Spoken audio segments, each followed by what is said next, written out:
Okay, so welcome to episode 2 of the Evolution of a Property podcast. And this is my first proper interview, so go easy on me. But I am absolutely super excited to welcome the one and only Amin Chaudhry, my mate from Doncaster, Mr. Doncaster. Take it away, Amin. Hi, Sam.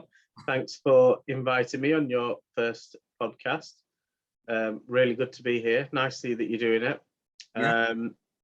I own Kembles Estates in Doncaster. We're an estate agent, so we do sales, we do lettings. Vast majority of our business is lettings. So we have several hundred properties that we manage for landlords in the UK, around the world. Pretty much all of it is residential stuff. And I also have my own property company where kind of buy and hold, refurb, sell on property assets as well. So that's really what we are about. Awesome.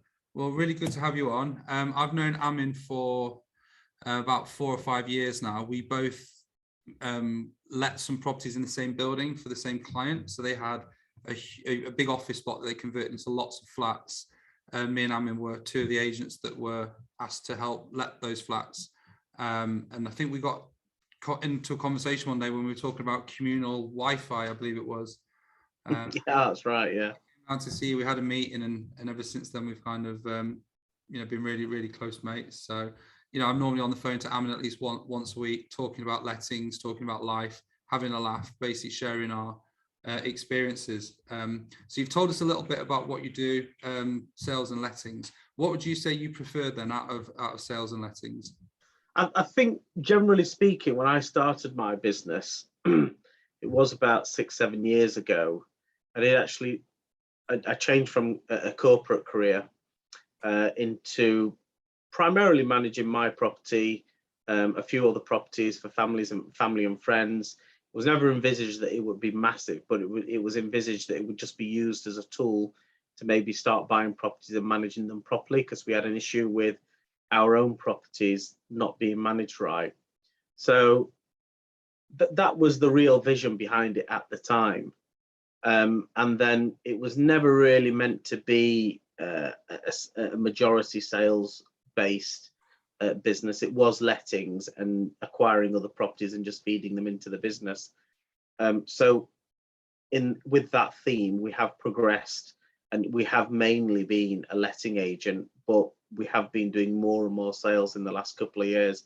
It's nothing major, but what it is that if we have landlords, because we've got several hundred landlords, if they want to sell a property, they come to us, we'll sell it to them either on market or off market. So we do prefer the lettings. We have several staff here that undertake all the lettings work. They do a great job. It is pretty labor intensive, and it does really suck up resources, but it is a great way of maintaining contact with landlords, seeing what's happening in the market, and really keeping your fingers on the pulse when it comes to looking at rental trends.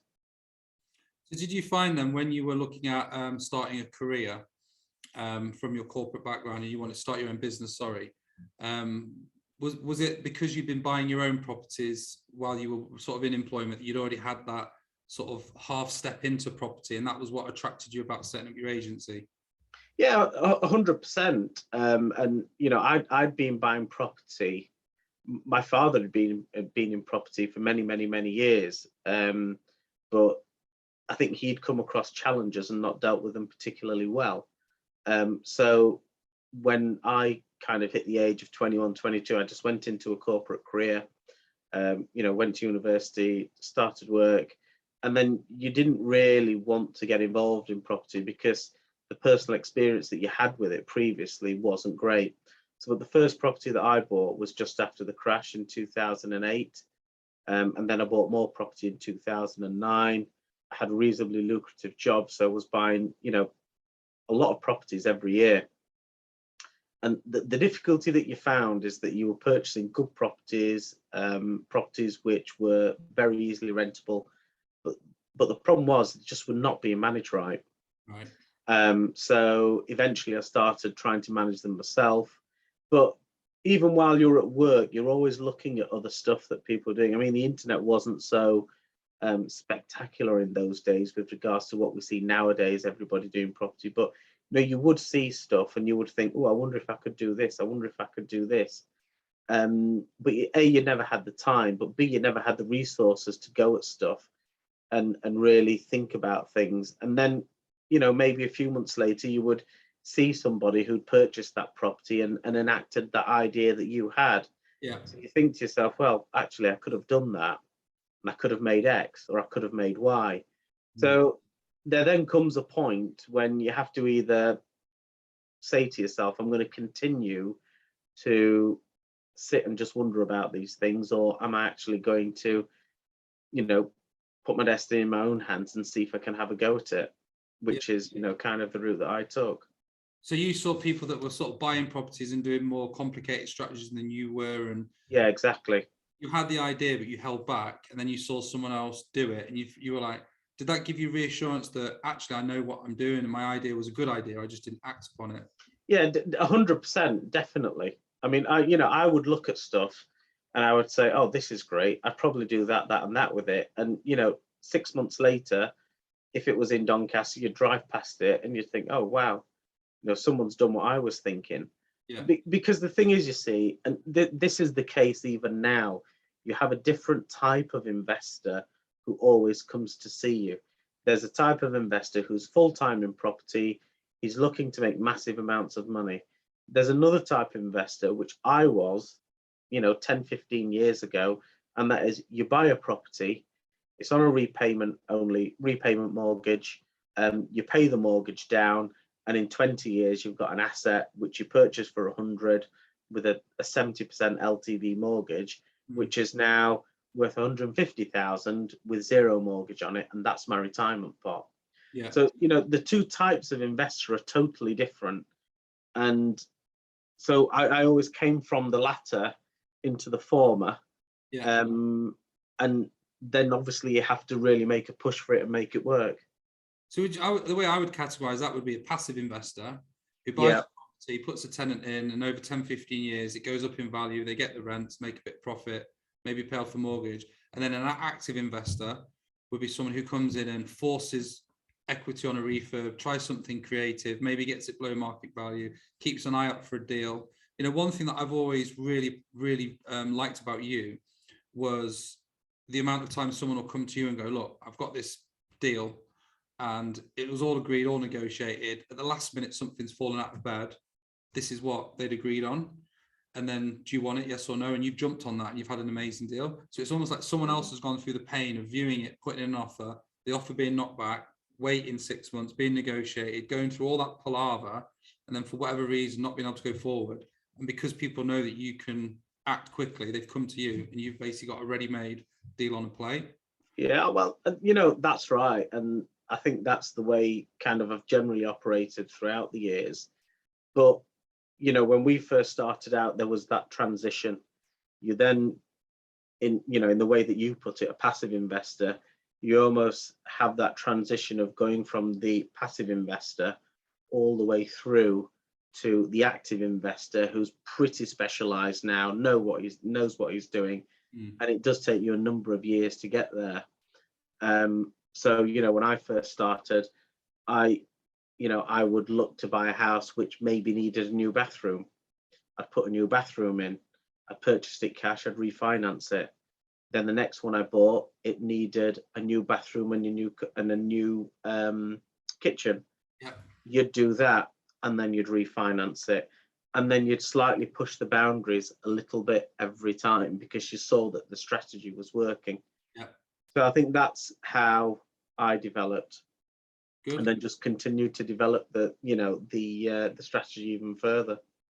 So talk to me about Kembles Estates then, the letting agency. When you first decided to do that and launch the business, how did you get off the ground? How did you get your first few landlords? What was that like for you to establish the business? Oh, it wasn't easy. It was not easy. So we worked from a serviced office. I started the business on my own. So with me coming from a corporate career and a legal background, I was able to kind of research all the regulatory positions of an estate agent, what needs to happen, what the regulatory organizations you need to join, the law, how it works. And then what I was able to do is just put all that into place and just start small. And then what you do, you start putting out your boards, you start renting stuff, and then you have marketing strategies. When you're starting a business, your marketing strategy has to be very much like a sniper. So what you need to do, you need to spend smaller amounts of money, but very targeted. So we did that, and we were able to pick up one landlord, another landlord, another landlord, and then you get the odd landlord that turns up with maybe 2 or 3 properties, and then one with maybe 5 properties, and maybe one with 10 properties. So we went from maybe within a year, I remember from about 2014 to the end of 2015, we went from there to, went from 0 to 150 properties in a very short period of time. So then what happens, obviously, then you've got the issue of staff. I employed 1 member of staff, then a 2nd member of staff, and then it becomes all about your processes. Yeah. So you need to get your processes in situ. So what I always say to people who I meet, whether they're starting off a new business or they're working in lettings, I always say to them, if you get your processes right at the very beginning, you'll be able to roll that out with 100 properties or 1,000 properties. Yeah. The process is still there, you just implement it all the way through. So that's what we were keen to do. But I think, to be fair, when we first started out, there were difficulties, because although I had the regulatory background and I was able to say, well, this is what needs to be done, what I didn't have was the experience of how an estate agent works. Yeah. So probably if I look back, I would have been better working in 7 or 8 of the estate agents across the town for a year and then starting my own business. But as it went, we developed, we went through some ups and downs, but in the end now we've got a very, very well-oiled machine. Good. I sometimes think that, because I started from a back bedroom, basically, part-time while I was still in employment. I had, I worked in sales, so I had my back bedroom. I put 2 IKEA desks together, I had my laptop and my phone, a little whiteboard, which is what I used for my job, really, when I was working from home in between meetings. And I just started renting some rooms out for people in the evenings and at weekends from that little office I'd created. So I never really had the structured baptism into the industry. And I've always looked back and thought, do you know what, would I have been better to have gone and worked for an established agent for a few years? But then I thought, but I've set up the business how I want it to be and deliver the customer service how I think it should be, rather than getting stuck in the rut of how the industry has always done it, if that makes sense. So although personally I feel that I might have took a bit longer to get to a certain point, I'm actually happier that I'm at that point doing it my way. I mean, what are your thoughts on that? I think you're right, but you always, the biggest, for me, the biggest challenge in any business is finding the right staff. Yeah, it really is, because you get a good team together and it's fantastic. They take the weight off your shoulders, and I touch wood, I'm glad to say we've got a fantastic team.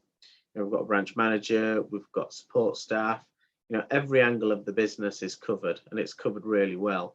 To get to that level, it can take years. So sorry, go on. So what you have to do is you have to almost have defined roles. You need to fulfill those roles. You need to make sure the right person is there for the role. You need to make sure that the staff are using their skills at their best. Go on, sorry. No, I'm just saying that that is it might not sound much coming out of your and my mouth at this moment in time. I think it's an absolutely massive challenge. And I think there'll be a lot of people in the property space watching this who running agencies who are probably their business growth is stifled because they're going through these recurring recruitment problems. So if there's anybody out there who's experiencing problems with recruitment, retaining the staff, or they're looking to start building a team, what sort of top tips would you give them to get the right staff and to get the right mix? I think you one thing that we started doing was having maybe 2 or 3 days in the office for a potential member of staff, Right. to see how they were. So, you know, we would show them how to do things. We'd let them take maybe a few phone calls. We'd maybe take them out, because the thing is that it's not that they are coming to work for you. It's also whether or not they like your team, they like your surroundings, they like your place of work. Because what you don't want is for somebody to turn up for a month, 2 months, 3 months, and you know that the training and the development in that period of time is pretty top heavy. And afterwards they say, well, you know what, I don't particularly like the place. Yeah. So I know that you can't get a 100% view as to whether or not a place is a good place to work in 2 or 3 days. It certainly does help. And also it gives you an idea to see the individual as well. Yeah, I mean, What they're like. yeah, my worst nightmare was when someone would start and you'd sit with them for 3 months and you'd go through everything with them, get them up to speed. And then after 3 months, you're like, I'm going traveling or I'm off to do this. And you're like, oh God, so I've got to hire someone and go through that whole process again and start from the beginning. So what I did when I started Watson Co in 2017 was I made sure that all our processes were not only systemized, but they were just simple and easy so that I could show someone something once and they'd pick it up, or they wouldn't make loads of mistakes, trying to eliminate as many opportunities for a human to make an error. And I think one thing that we've been really lucky with in the last few years is the amount of really good prop tech that kind of almost takes a certain part of the process and automates it, where what we do as business owners is we just subscribe to a piece of software, get it set up, show the staff, and then the software does as much of the heavy lifting as possible. Because what I find is if you give staff a really easy, simple process, they'll actually enjoy their job more. If they're continually trying to remember what they're supposed to do or using outdated computers and bad systems, they're not going to enjoy the role. And then they might start getting sort of disenfranchised and disruptive and causing problems. So some great points there. In terms of your own personal investment strategies then, because you're a prolific property investor, you've built up a huge portfolio, you know, massive asset values, you know, bought really well. So what's your sort of personal investment strategy and what has it been over the years and how has that evolved? Well, like I said to you before, what I've never done is I'm a little bit cautious. When I first started out, I was cautious because I didn't have that confidence. And I think property investing is all about confidence. And sometimes people give you that confidence, and sometimes you will pick up that confidence. And I'm very much a guy who loves his little wins. Yeah. Keep on getting those little victories every day, every month, every quarter, every year. Those little victories add up. And this was always the case with me. So we started off purchasing houses which maybe were cheap, had a good yield. Then, like I say to you, maybe one that needs a bathroom doing, one that needs a kitchen doing, one that's a full refurb. And then obviously, then you start thinking, right, what else could I do? So I think we did about maybe 7 or 8 single let houses. And then we saw a mixed commercial resi, well, what could be a mixed commercial resi unit. And then we purchased that fairly cheap. Right. And then we were able to turn that into 2 shops and 3 flats. And again, we got a really good guy who still works with us, who did our build on that. It was fantastic, came in bang on the button, and we purchased it cash, we refurbed it cash, and then we refinanced it out. And then we went and did exactly the same again. And then we did exactly the same again. And then we bought other stuff. We then bought a large commercial building, which we converted into 11 flats, which you saw. We sold that at a good premium. And then really that's what we've continued to do. The strategy now has veered off slightly because we're more into commercial and industrial now. So we're trying to do the same thing, but on commercial and industrial. So, you know, the strategy is always evolving. There's never one strategy which you will have 5 years ago and you're still developing the same strategy now. There are people that do that, but in the end, you will get caught out. The strategy has to evolve all the time. So we look for value. We look for a property or a site that we can do something with. And then ultimately, we are not holders of property either. we do look to sell. And you know, we do have a philosophy of everything's for sale in our portfolio, and we will sell it if the right price comes, because that then gives us the ability to crystallize profits and move on, and buy something bigger, and use those economies of scale to buy something bigger that'll have bigger returns. So I know that some people have a view of, you know, we buy it, we refurb it, we refinance it, and then we keep it and we do the same thing again. We're firmly not of that view. One thing I learned from you, which I put into play in the summer, was about treating each deal in the here and now. So for example, you know, if you've bought it and you've refurbed it and you've got your money and you can sell it, you know, cash out that deal there and go, that was 100%. Rather than thinking, well, if I keep on to it, this might happen or that might happen. So the example I'll give you was I had some cryptocurrency, and I bought the cryptocurrency last May, and it went down and then it went up. And then when I went on holiday in August, it started shooting up, and I'm sat there watching it going up and up and up, thinking, oh, I made £1,000 today. I made £1,000 today. And maybe not that much. It was kind of up and down. And then what I realized was, you know, if I sold it there and then, I would make a 25% return, like £2.5 grand profit on 10 grand with that trade. Forget what the price might be tomorrow, forget where it might go. You know, if I'm sat there going, oh, I've made 2.5 grand now, if I keep going, I might make 3, I might make 4, I might make 5.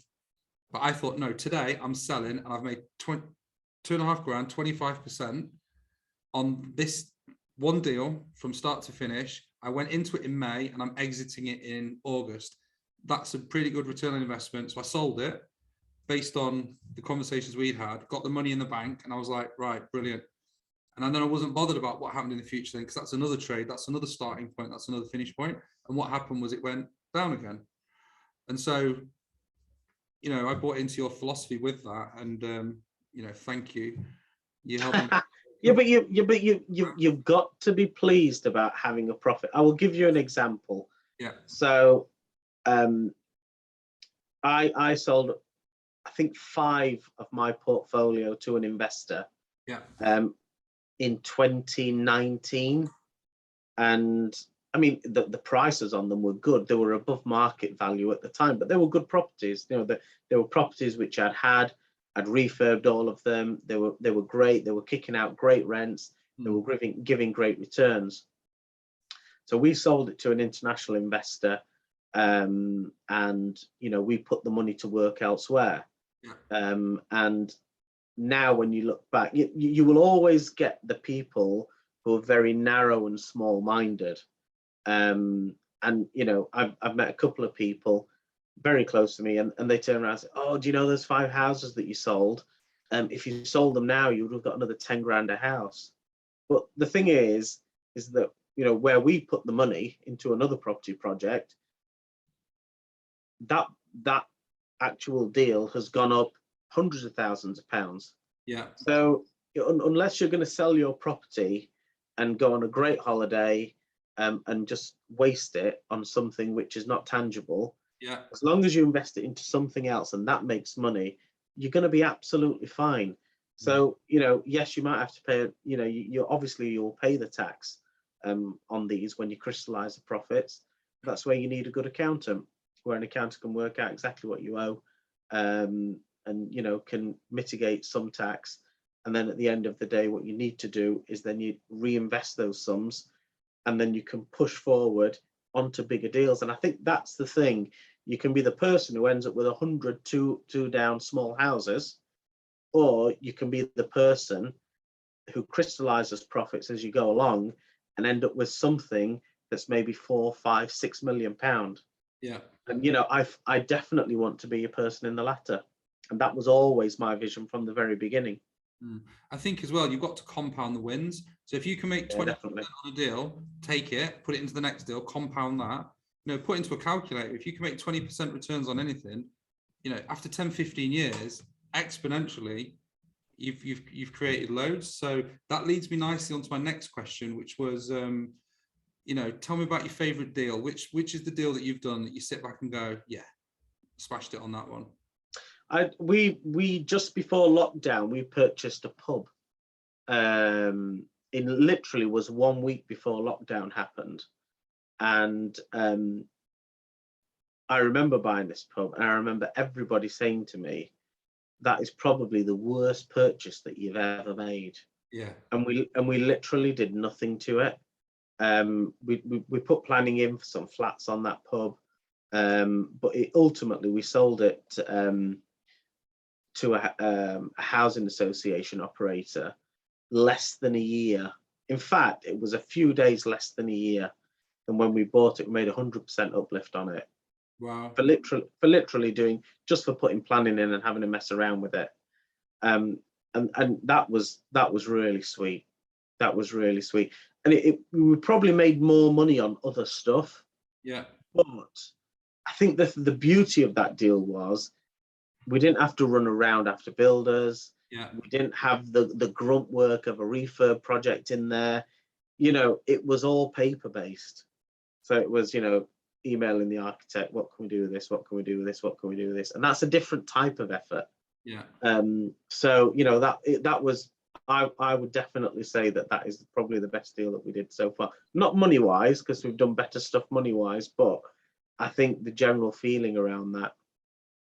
Yeah, the sort of the outcome you got for the effort you put in and the stress and all that, you know, sounds good. So, you know, there's a message out there to people. You don't always need to go in there and build it and go through the process. If you can get a profitable uplift just by packaging the opportunity in a different way, or getting the planning game, but then you can move that money onto other things. Because if you'd have built that project out, you could have been on site for a year and been thinking about what's over here and missed the opportunity that was over there, that's waving its arms, that goes on to bigger and better things.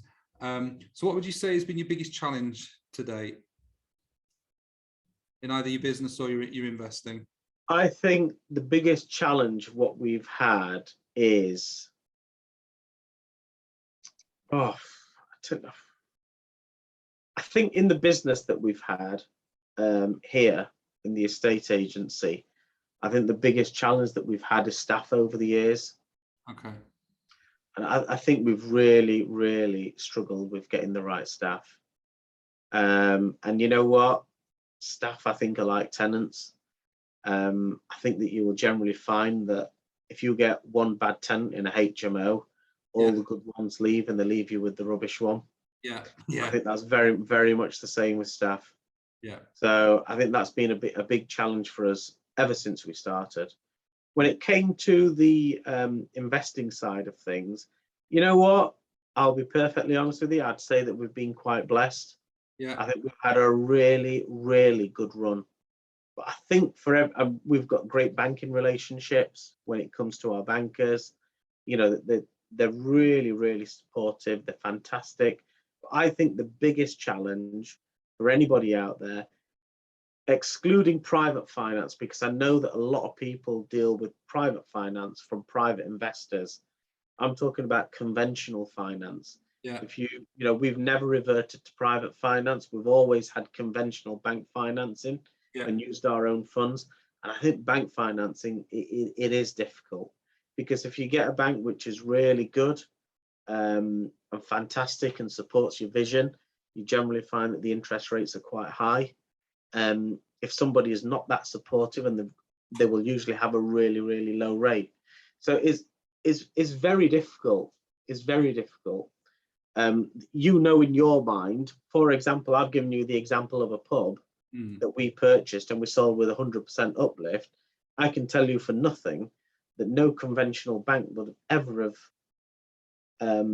lent us money on that. But I knew the outcome in my mind, because I knew exactly the type of building it was, the land that it was sat in. Yeah. I knew for a fact what we could do with it. But the problem is that you get with financiers nowadays is that they're very, very document heavy. Yeah. And they really won't listen to you. So you need to, sometimes I just wish I could turn around to people and say, just listen to me. And trust me, it's gonna work.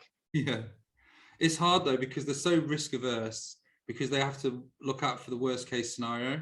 And I think there's probably a good case for that, because there's a lot of people who aren't very genuine in the property market, who have probably taken lenders for a ride, or not been so what's the word, moral about they're dealing. So they've kind of got to be careful of that. But it is frustrating when you get limited when you can see that it's going to work. No reason why it wouldn't. You know, one thing I say to some of my investors when they talk about like what are the downsides, what's the security, and it's like, look, at the end of the day, it's if I make this work just by being honest, in the next 10 years, I'll probably have a yacht somewhere and I'll have, you know, massive wealth. If I try and be clever and screw you over on this small amount that we're looking to borrow, my reputation will take such a hit that I'll never do this again. So it's literally not worth it for me because my model works to try and, you know. Yeah, but I think the thing is, Sam, not everybody thinks like you. That's the thing. I think that is the difficulty, and that is the problem that banks have. Yeah. It's a problem that private investors have. But do you know what? Going back, I think the one good thing that has served me very well is start a deal and then close the deal and sell it, and then being able to go back to the bank and say, you know what? I told you I'd do it. I did it. There's the proceeds. Yeah. And I think that really gives your financiers confidence. I think even if you do something with their money and then you refinance it at the end, you probably will know that that will give them an immense amount of confidence and say, look, for example, we gave you 50 grand last time, we'll give you 100 grand now. Yeah. So it's almost like the door's closed, isn't it? And then you get to a certain point and all of a sudden they're like, right, if we give you this much money, what can you do with it? Because they know exactly, that that's what they're all about. So that's really interesting. And I think that, you know, a lot of successful property investors, that is what they have done. In the last 5 years, they've used that route of private finance. And I think one of my, you know, there's a few things that I've struggled with, and that is probably one of them, is raising private finance, because we've never ever done it. We've never really had a need for it. Yeah. But, you know, I think the one thing is, the more debt that you owe, the more pressure it puts you under. As a person, I'm talking about. Yeah. I'm not talking about, obviously people say, well, you know, it's another opportunity, you can go out, you can get more deals. I think you have to look at your own personal are you sleeping at night? Well, yeah, and you know, for me, to be honest with you, I'm kind of the view now that if something happens, it'll come to me. Yeah. And we are at the higher end of deals now, so we can look at stuff which is a lot bigger in value. Yeah. And generally speaking, there won't be that many people knocking around for that kind of deal. Yeah, that's what I find. At the lower end of the market, it's crowded. Yeah, of course it is. As soon as you elevate yourself above and beyond that, it's less crowded. You know, where we operate at the moment, what we're niching into at the moment, there's not that many people doing it. And that's because it's complicated. You can't just pick a house and click your fingers in it and it's done. You know, we're finding it easier and easier and easier now because we've got experience. And I'm not going to go into too much detail because I don't want to give away the golden nuggets and the secrets and create competition. You can tell me later on. I'll tell you later on. But it's just like understanding the planning process. So in the past, I'd have looked to agree a deal subject to planning, and that would have been a condition. Whereas now what I do is I can review the planning, knowing what I know now, and say, well, that one will go through. I know it will. And so it's not so much of a risk. It's just something we need to do as part of the process. And we know that if we add value by getting planning, the deals, you know, we're going to be able to add value every step. And because we're putting planning application in at the moment, not only do we add the value to the deal because we've got the planning which allows it to happen, but also it then reduces the VAT from 20% to 5%. So not only do we add value because it's now a better opportunity, plus we force the equity by developing the property, but we're saving, you know, if it's a 100K project, we've just saved 15 grand. I know, but the thing is as well, you see, Sam, remember when you did your first HMO? Yeah. To you where you are now. Yeah. Look at where you've come. Yeah. Look at where you were and look at where you've come. So this is what I say to people. And we always say, you know, if I get an investor turn up at the office, oh, what do you think, X, Y, and Z? And, you know, we've got a few investors who just trust us implicitly. Yeah. And I've got one investor down in London. He must have spent well over £1 million with us. And, you know, I will say to him, oh, this is a great deal. You know, you need to buy this. He'll say, yeah, great. Get it into legals. I'll take it from there. It's fine. And he will just agree with everything, and he'll let us guide us, and he'll let us do whatever, whether it be refurbs, he's purchased mixed commercial resi units. We've developed a strategy for him. We've done it for him.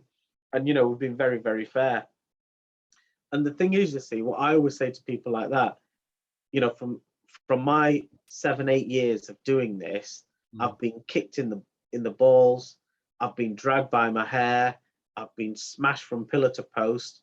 I'm now giving you the opportunity to pick up from my experience at the end of that journey, where I now know everything.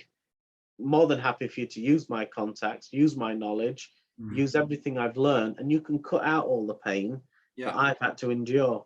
And I think if investors are smart, and we've got some of them, they will pick up on that straight away, and they'll say, yeah, great, help. But then obviously, you get some other people who who think that there is something easier out there, and there just isn't. Because it's a tough journey. Trying to take shortcuts. It's interesting because I bought my first house in 2006, 16 years ago, nearly 15 and a half years ago. And I wrote a list on a LinkedIn post a couple of years ago. And I wrote a list of all the things that I'd had or experienced: tenants dying, arrears, cannabis farms, people, moving out, floods, all sorts, burglaries. And I could literally think everything you could think of had happened to me, apart from a fire. I've never had a house that's had a fire. Next thing you know, I've got tenants ringing me at a block of flats in Bolton because the block of flats next door was on fire and they were all being evacuated. So there I was with my bingo card, fire, tick. And although it wasn't a fire that directly affected my tenants, all my tenants had to be put in hotels for a few weeks because it wasn't safe. So you go through everything, don't you? People who don't think they will at some point. Recessions, crashes. Yeah, but don't you think, and I was saying this to somebody else the other day, and our landlords are fantastic. Honestly, they really are. Every single one of them is great. They trust us. We've got a great relationship with all of them. We have a huge party for all of them at the end of the year, every year. But I think the thing is that, and it's difficult to explain to them, the job is so much harder now than it was 5-6 years ago. The quality of tenant, I find, we're finding difficulty. And I just think the regulation, the red tape, the changes, it is really, really difficult. I remember in 2019 reading the industry press. Every month there was something new. Tenant fee ban, homes fit for habitation, whatever it was, and all sorts of different, right to rent checks, all these things, like almost on a monthly basis, we were having to learn something new.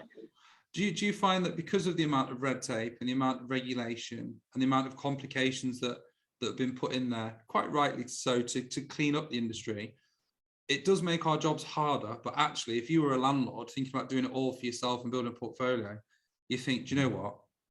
I can't be bothered with all that. Sounds like a lot of effort. I'll just give it to an agent to manage it on my behalf, and then trust that they can do the job. Well, I'll tell you what, 5 minutes before this podcast with you, and my accountant will probably listen to this because he's a good mate of mine as well. But he rang me up and he says, I need a tenancy agreement doing for this house that I'm buying. Just give me one that you've done before and we can just edit out the names. I said, look, it doesn't work like that.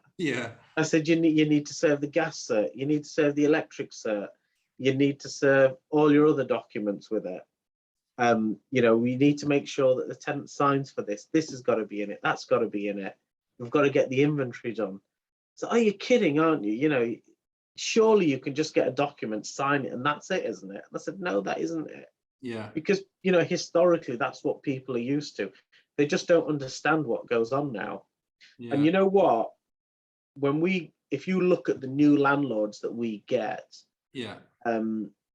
we are now getting a lot more landlords who have been self-renting, and they're coming through the door saying, you know what, we've come across a lot of problems here, and there'll be poor tenants trying to get out, the documents weren't up to scratch, issues with the council, and all of these issues need to be sorted out.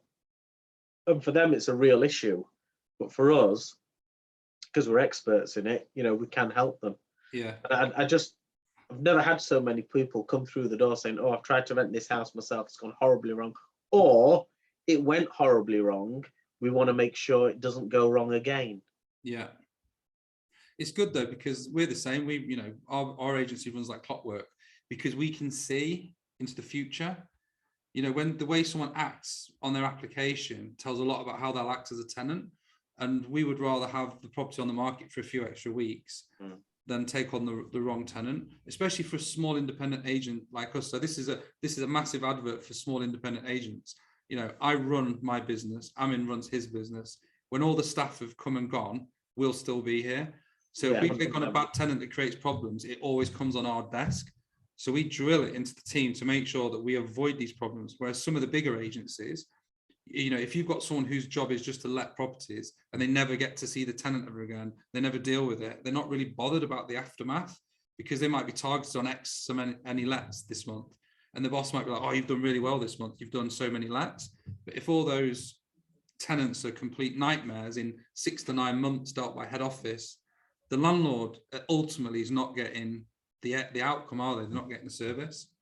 We have a philosophy in our agency pretty much similar to you, and that is that, you know, we don't mind it being empty an extra week longer. And we say this to the landlord. I had a landlord ring me yesterday, lovely property.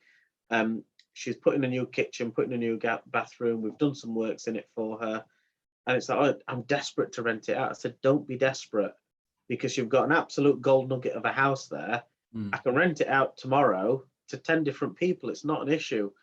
We've got to find you the right tenant. We've got to make sure that tenant's going to be in there for a number of years, paying you a reasonable rent and giving you a good return on your investment. You know, what you don't want is somebody who goes in there, doesn't pay the rent, and, you know, doesn't assist you at all. Yeah, I think it's definitely a good idea to spend a bit more money on the house, paint it properly, put nice flooring that matches, and present it to the tenants better. Even if you're not, I mean, typically you'll be able to get more rent for that. But even if you're not getting more rent, you're going to attract a better tenant, and you're more likely to have less problems with maintenance, less damage, and more regularity with payments. You know, if they could treat that like a home, you know, some of the HMOs we do, you know, I'd move in. I've finished one. I think better than my house. I'd move into this. Yeah, they're fantastic. Yeah. And you do the inspection 6 months later, and they move out. You're like, has anybody lived here? Yeah. Because you've attracted somebody who's house proud, who's proud of where they live. If you've got, well, you know the saying, and that is, good properties attract good tenants.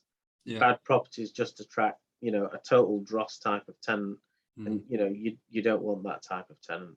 Yeah, it's that saying, isn't it? It's penny wise, pound foolish. Yeah, 100%. Yeah. Saving a little bit of money here and there, and present, you know, just horrible wood chip walls and magnolia everywhere. Just, you know, you're only going to attract someone who's not bothered.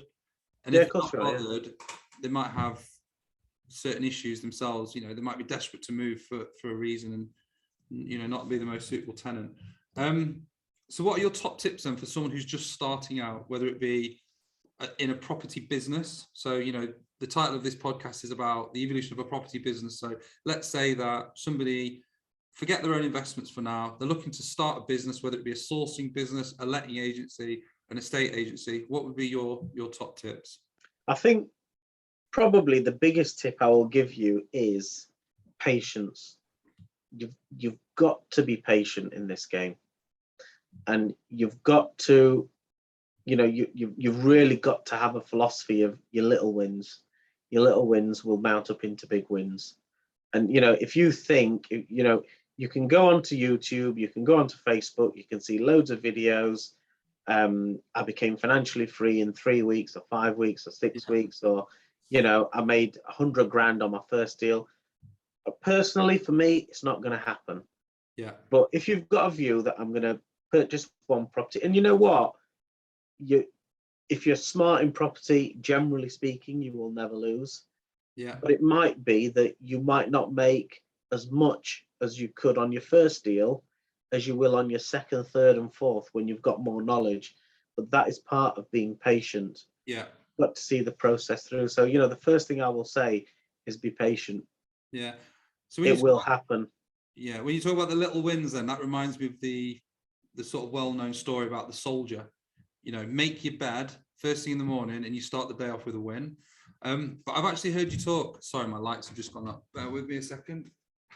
There we go. I've got censored lights, so I can't turn the lights off and get up to no good. But you've talked to me before about these little wins. So tell me who you got that from, where you read it, who was the inspiration behind these. Well, I'll tell you what, it's if you read the Arnold Schwarzenegger his autobiography, he is very much about talking about little wins. Yeah. Because if you read his autobiography, you can see that he was, when he came from Austria to America, he was written off in pretty much everything that he could do, and everything was against him when it came to his movie career. He was too big, he couldn't talk, he wasn't, everything was literally against him. But then, he talked very much about his little wins. And you know what? I really have taken that on board. And a little win can be a great property that you've let. A little win can be you source something for somebody and you've made a small fee. A little win can be that you bought a property and you've rented it without any hassle. And then what they start to do is then roll into the bigger wins. Yeah. And then once you start hitting those bigger wins, I think that is when, you look at yourself and you think, wow, I'm really making some progress. And I think tied into that will be my second point, which is you've got to have a good team. Yeah. Getting involved in property is not a one-man job, because I think as a one-man job, you will struggle. I think you very much will doubt yourself. I think you will very much think that, I'm not sure I can do this. I'm not sure if this is the right price. One thing about property is, you look up at a property, if you start pulling out all the negatives, you will never ever buy a property. Yeah. And I've got investors like this, and I've got people like this on the books. They've been looking for properties for 4 or 5 years. And I always say to them, nothing is going to be 100% right. Yeah. There's always going to be something to do. There's always going to be something that you need to, just change slightly, whether it be your vision for the end product or whether it be the process that you go through to get that end result. But, generally speaking, you shouldn't be afraid of doing stuff. And that's where the team comes in, because you need a good solicitor who can advise you in relation to the property as to what you can do, what you can't do. Generally through the process, it honestly will work wonders for you.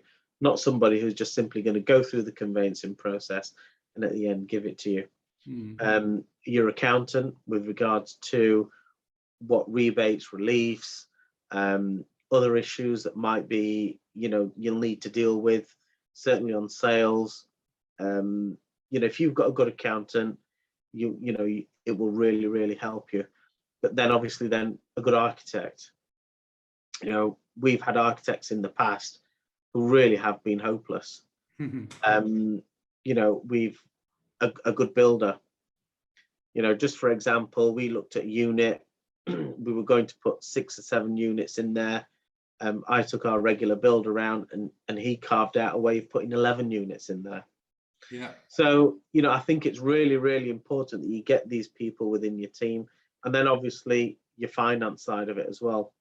So whether it be your bankers, whether it be your private investors, all these people gel together and make the final product. And I think that some of that is experience. So if you've been doing the job 7, 8 years, you will have your team in place. Yeah. But I think some of it also is asking people like you or me. So, if you've not got that 10 years worth of experience, you might be able to ring up Sam Watts and say, right, I've got this property. Can you help me with it? I'll pay you a fee for it, but please, can you help me? And I think what you've got to do, if you can't do something yourself, I have a philosophy: find the best person that can do that job and pay them to do it.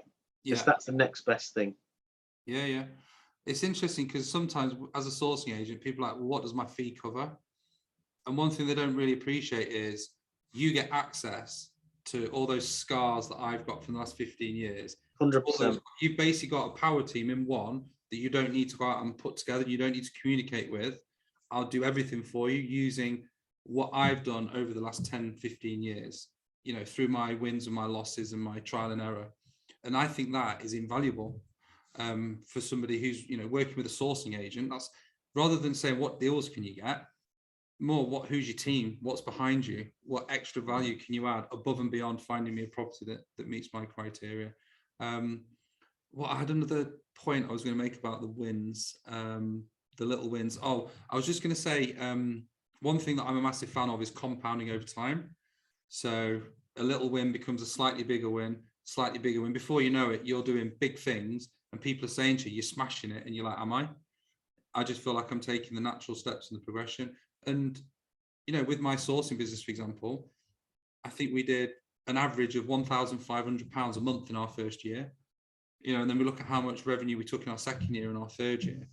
And, you know, sourcing is a pipeline business where you might do a deal, not get paid for 6 months. You get a development, it takes 12 months to deliver. So you're always getting paid. So, you know, what the deals we were doing last year are paying off this year. And I think our pipeline this month has finally broken the 100 grand barrier. So with all the deals that we've done that we've not yet been paid for, let them come through, complete, do the refurbs. That's 100 grand's worth of revenue. And as a business owner who's trying to sort of plan the future and, you know, work out my budgets and my forecast, knowing there's 100k that's going to drop in at some point helps me make the decisions to move my business forward. Well, the thing is, you've done fantastically well. And the reason why I've done fantastically well is kind of, you know, you get these second arms, third arms, fourth arms of your business, and, you know, you really can make them motor. And I think that's the problem with me. I kind of get one thing and have to rinse it dry. So, Right. you know, if I get involved in property and I'm getting involved in my refurbs and my redevelopments, I will actually do one thing at a time. Yeah. So, you know, for me, you know, looking at doing, you know, and I always said to you, I said, oh, you're doing, you know, your sourcing business is great, this, that, and the other. I've never really paid any attention to it because I'm just too busy doing other things. Yeah. And I think if there's a criticism of me is that, you know, I do kind of hold on to stuff and I do struggle to let go. So, you know, generally speaking, if I am doing something, I will like to self-manage it, you know, from beginning to end, just to make sure it is done right.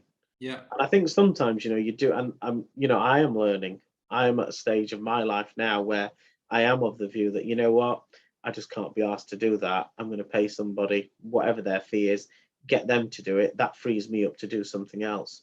The thing with the difference between you and me, right, is your work ethic is ridiculous. Okay. I'm inherently lazy. So my mentality is always, oh, I don't want to do that. Can I get a piece of technology to do it? Can I get a person to do it? And if I ever have to do anything more than once, then I need to have a system that will make it easier to do it again. And that's just how I work. Whereas you know, you're a real grafter. So you probably think, if I just work a bit harder or a bit longer, I can break through. You know, there's the number of times I've rung you at sort of 7:30, 8 o'clock when I'm sat at home with my feet up and you're still in the office, you know, working on a Saturday, things like that.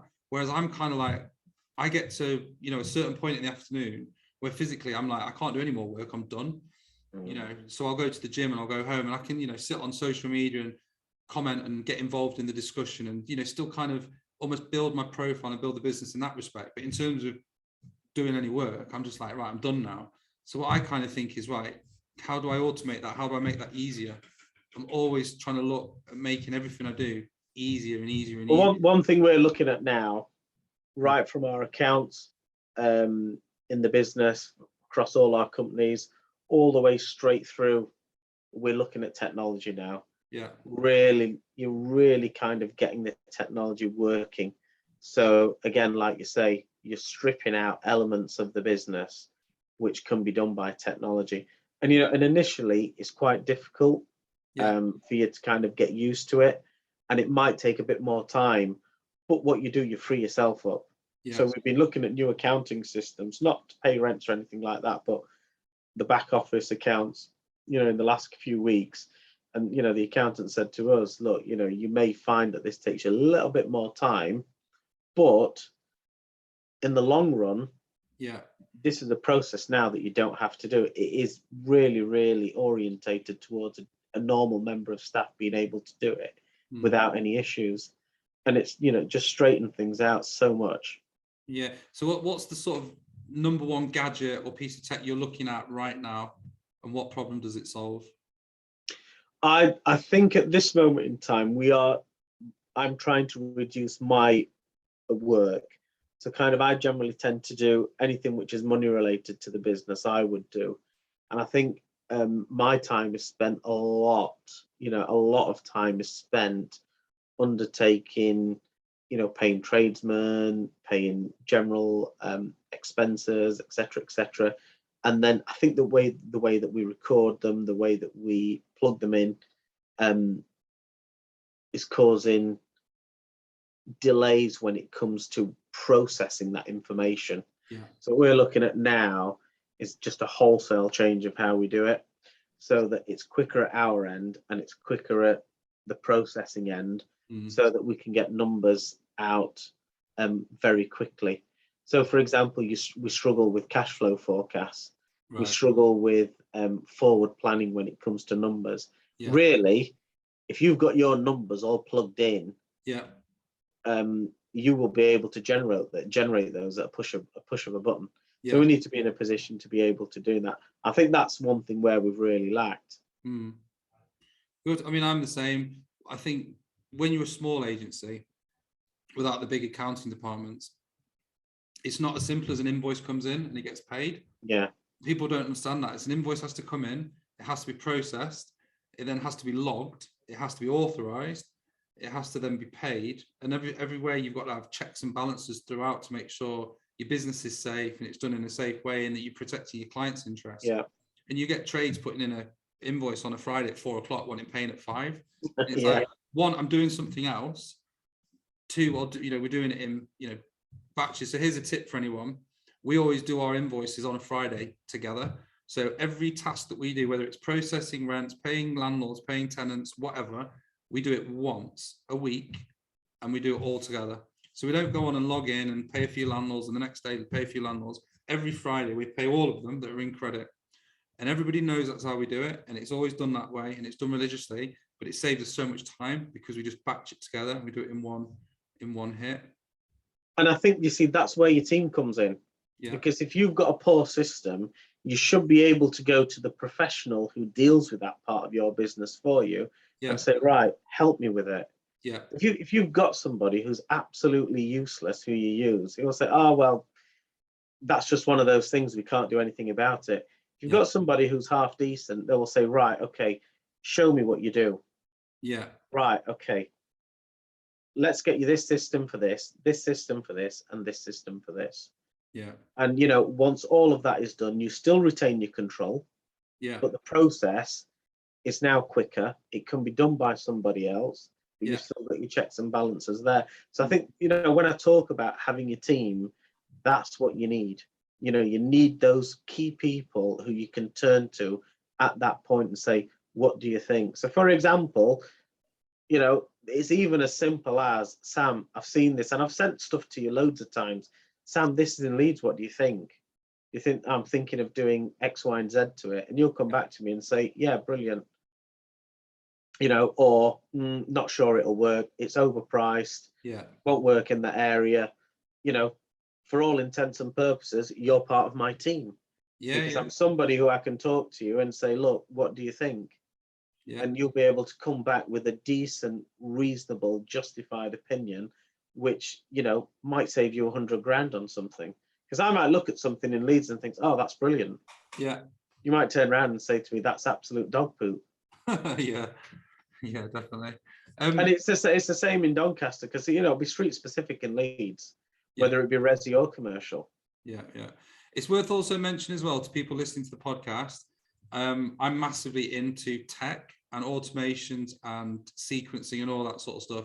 So this isn't the podcast to discuss that, but if you keep an eye out for other podcasts in the series, I probably will do more focused interviews, but also sessions on my own where I talk about a specific problem or a specific process. If you are tech related and you want to pick up some tips on how to integrate tech into your property business, keep an eye out on some of my podcasts, as I will be discussing that. But I'll give you one that I've got. So I'm a fan of social media. I think it's amazing for promoting small business, but I always lean towards Facebook. And I never really did a lot on Instagram because I'm not a big Instagram user. So I bought that thing behind me. So now every time someone follows me on Instagram, it flickers. It might have done it a couple of times while I've been in this meeting. So it flickers. And that is my conscious reminder that I need to work on my Instagram profile, that I need to post content, that I need to engage with people. So although people might have thought, why would you spend a few £100s on a counter to tell you how many followers you've got on Instagram? It's the reminder for me that Instagram's important, that it's important to me to build my business. So I just wanted to mention that there. It's very easy in this job Yeah. to get stuck into the day-to-day grunt. Yeah. You know, doing tasks. And when you look back, you think at the end of the month, what have I done to drive this business forward? Actually, I've done nothing. Yeah. And that for me is always concerning, because, you know, you need to make sure that you're pushing forward all the time. Yeah, definitely. What does the next few years have in store for you then in your business? What are your plans? We're firmly transitioning now to getting bigger sites. And, you know, that is what we are firmly on the road with now. So we'll be looking at much bigger sites. They'll have, you know, a much bigger development value, much bigger acquisition costs. And, you know, we are really now going to push forward in a big way. We're already doing that. And, you know, we'll continue to do that, whether that be in the resi space, whether that be in the industrial and commercial space. You know, who knows? We just look for value wherever it is. And, you know, we'll put our kind of, you know, we are now in a position where we've got that expertise, we've got that team, we've got that development ability. You know, we can go into stuff now and, you know, with a lot of confidence and say, you know, there's not much now that we can't do. Yeah. I'm not saying that we're going to put up a 90 block of flats, but, you know, when it comes to resi stuff, when it comes to commercial stuff, you know, there's not that much that we can't do.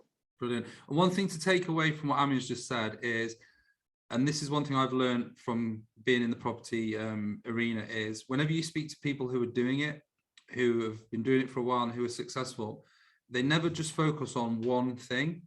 They always have a portfolio of multiple things, because the way they think about it is they don't go looking for a buy-to-let opportunity or a HMO opportunity. What they do is they go looking at a property and they think, right, with this property, what is the opportunity? And as soon as you start thinking about, you know, matching the opportunity to the property, then everything becomes a deal then. If you can make everything that you view a deal and you can package it and finance it in such a way that you can still go on and do other things. You know, with me, it's about having staff so that I'm not bogged down with doing viewings or stuck on site. You know, if we, you know, we're trying to put through 2 HMO conversions a month, that's our target.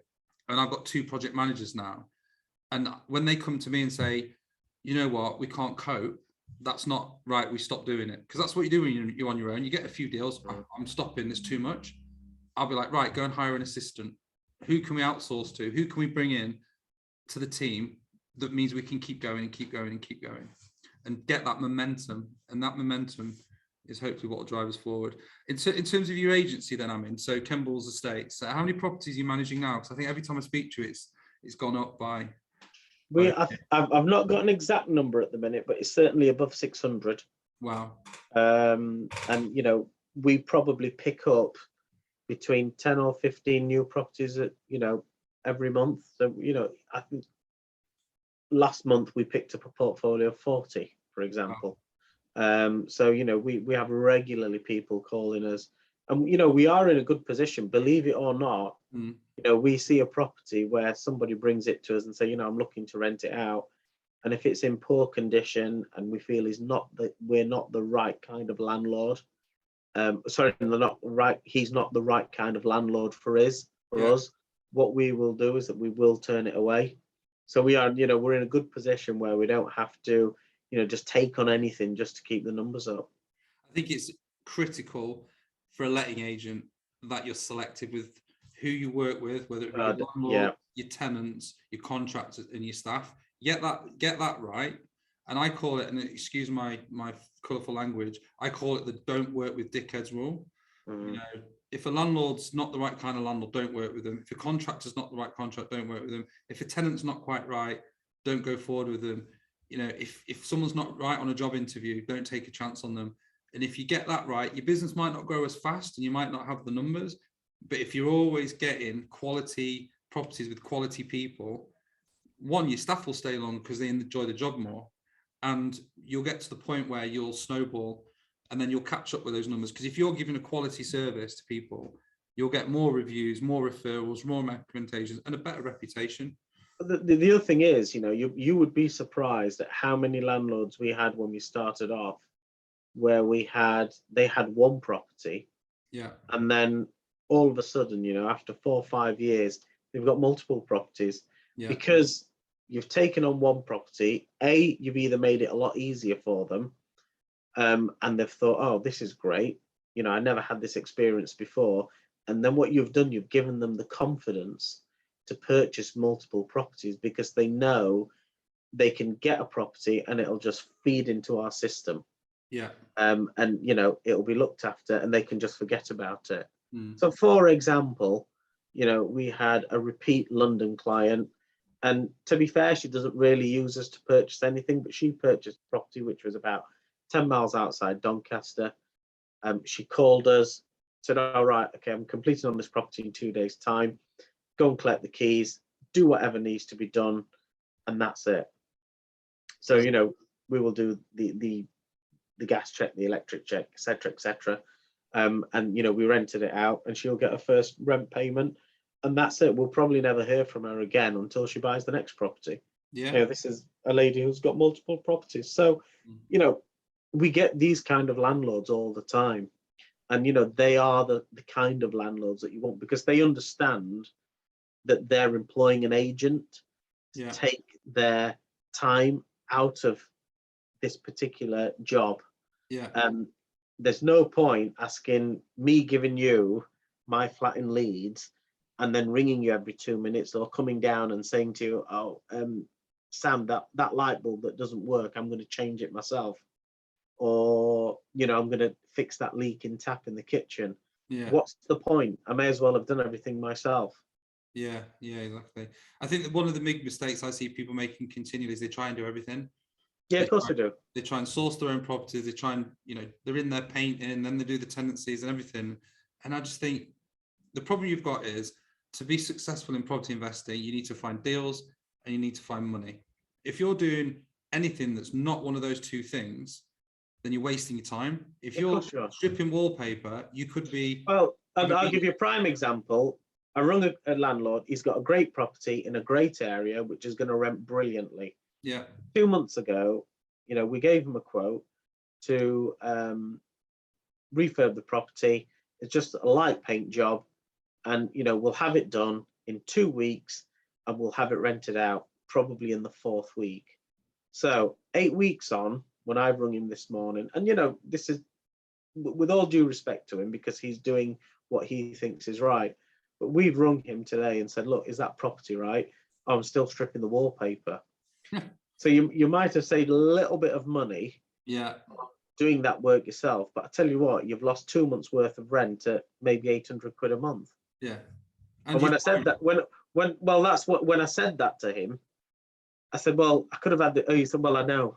He said, but you know, I'm just doing it now, so you'll have to wait. Yeah, he said, I do understand where you're coming from.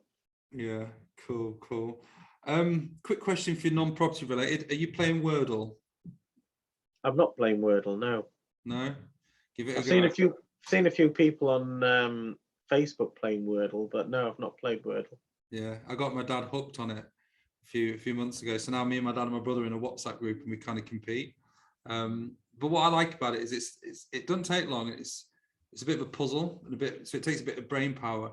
So in the morning, is this the one that you play on the New York Times website? That's it. Yeah, free to play. Yeah. It's the letters one. So what I do is, normally when I wake up in the morning, I'm trying to wake my brain up. I get my phone out and I put Wordle on, and then I'm thinking, and I'm in a challenge. And I guess it's kind of back to the whole small wins thing. Start my day off with a win, get my Wordle done, then I'm ready to get in the shower then, because I'm awake. But here's something I meant to mention earlier. describe to me what we talk about when we talk about anchoring in a win, because that's something you have coined, isn't it? That is a phrase that you started about anchoring in a win. And you know what? When we used to talk a lot more frequently than we did now, it kind of pervaded through my social language as well with anybody. Yeah. I used to talk to them about anchoring in a win. Even I kind of remember even when my son used to play Fortnite or FIFA, Yeah. I say to him, "I'll get that win anchored in." Yeah. But I absolutely love that phrase. Shall I explain Absolutely it to people love it. listening? Go on. So basically, when we talk about anchoring in a win, it's doing something that's going to remind you of that win in the future. So, for example, I did a really good deal. The deal we got paid out. So I took my missus to a fancy restaurant in Leeds. We had a really good night, and I bought a bottle of Cristal champagne. And there's a photo of me pouring Cristal champagne into my missus's glass, so that in the future, when that pops up on Facebook, you know, memory from 5 years ago, my brain will go, I remember that night. I remember that champagne. We earned that because we did a good deal. And then when we've talked about it, it's just escalated, hasn't it? So it's like, right, I've sold a house, I'm off to buy a jumper. So every time I buy that jumper, when they're Ralph Lauren shop. Yeah, well, it's like I got a new car the other day, so I bought some new aftershave, so I could wear the aftershave in the car, and you know, almost like remind myself of buying the new car and rewarding myself for working hard. So the lesson is, don't just make your money and leave it sat in the bank account. You know, have a bottle of champagne, have a night out, go on holiday, enjoy yourself, and remind yourself why you work so hard, why you get up in the morning. You know, property is 95% getting kicked in the balls and then 5% having your tummy rubbed. So remember, you know, when it goes right, you know, the number of times you'll get to the point where you'll sell a deal or you'll get somewhere and everyone will go, that was a good deal, you made loads of money. And you're kind of on your hands and knees because you know what you've been through to get it there. And you're almost just relieved. You're like, oh, finally. So you've got to give yourself something, a little reward. You know, if you're a lady listening to this, get yourself some nice earrings, you know, get yourself a bottle of aftershave. So every time you smell that aftershave, you can smell, yeah, I earned that. I think, you know what, we're having a laugh and a giggle about that, but I think it's so important, and it's something I've taken on board after speaking with you. Yeah. So, you know, you've had a win, whatever it is. I mean, even at the end of the month, you know, end of the month is gone, you know, you've had a great month or you've done better than before. Brilliant. You know, and it doesn't mean kind of buying a Rolex every month to anchor in a win. Yeah. What it can mean is taking the wife and the kids out. It can mean, you know, like you say, buying yourself some new kit, some new clothes or whatever. And I think it's great. I think it's brilliant. I think it keeps you focused. I think it's fantastic that you're able to do that. And I just love it. I really do. Celebrate your wins, guys. You know, social media is a brilliant tool. If you've done a deal, don't worry that people are going to get jealous of you and give you criticism. Celebrate your wins, because there's a lot more people out there who will give you kudos for things like that. And what you want to do is gravitate towards positive people rather than negative people. A good one, you know, if you've got a team, if we have a good month, take your team out for a meal. Last Friday of the month, if you've hit your target, take everybody out. Reward your team. Give your team the rewards for the wins as well, because you want them to be engaged and involved in the process, because you want them to feel like they're winning as well, as not just, you know, you don't want it to feel like, oh, well, we're just doing this for the boss. It's kind of, we're all in this together. And, you know, when we do well, you guys can get a little bit extra out of it as well. Totally agree. Totally agree. So one question I'm going to be asking everyone, because I'm interested in the answer, is what's better, a lion or a tiger, and why? The lion. Yeah? Yeah. 100%. And I'll tell you why, because the lion doesn't have to do anything. He just sits there and everyone knows he's the king. Yeah. Awesome. So he doesn't have to say anything, doesn't have to do anything. The lion is the king. Yeah. King of the jungle. That's it. He's the king. He doesn't need to prove it. They just know. Brilliant. Well, Amin, it's been an absolutely brilliant podcast. Really appreciate you coming on. So if there's anybody out there who wants to get in touch with Amin, based in Doncaster, so he's Mr. Doncaster, runs a really good letting agency. If anybody wants to get in touch with you, Amin, what's the best way of reaching out? You can ring the office. Are you going to put a link? Yeah. So it's www.kemblesestates.co.uk, or you can call the office 01302 954495. Everybody is on hand to answer any property questions. And we have several investors who come in a month. I talk to them, I give them time. I mean, you know, I've even been on taking them on a morning out, showing them areas where they can buy. You know, we're not bothered about charging anything for that. We're just wanting to give a little bit of basic education so that if they do buy anything in Doncaster, you know, they will be aware of kind of, you know, what they need to be looking at. So yeah, if you want to come and you want to talk to us, the entire team is on hand to give you some basic advice with no issues at all. Great stuff. So what I'll do, I'll put in the comments a link to Kembles. And then I'll put your social media handles as well if anybody wants to, you know, follow Amin and Amin's business on social media. So that's brilliant, Amin. I'm going to wrap up the interview there. Really appreciate you coming on. If there's anybody else out there who has got any questions or any comments or any feedback on the podcast, we'd love to hear it. And if you'd like to come on the podcast, if you think you've got something to offer, then give me a shout and I'll have a chat with you about coming on. But that has been the Evolution of a Property Business podcast with Mr. Doncaster, Amin Chaudhry. Thanks, Sam.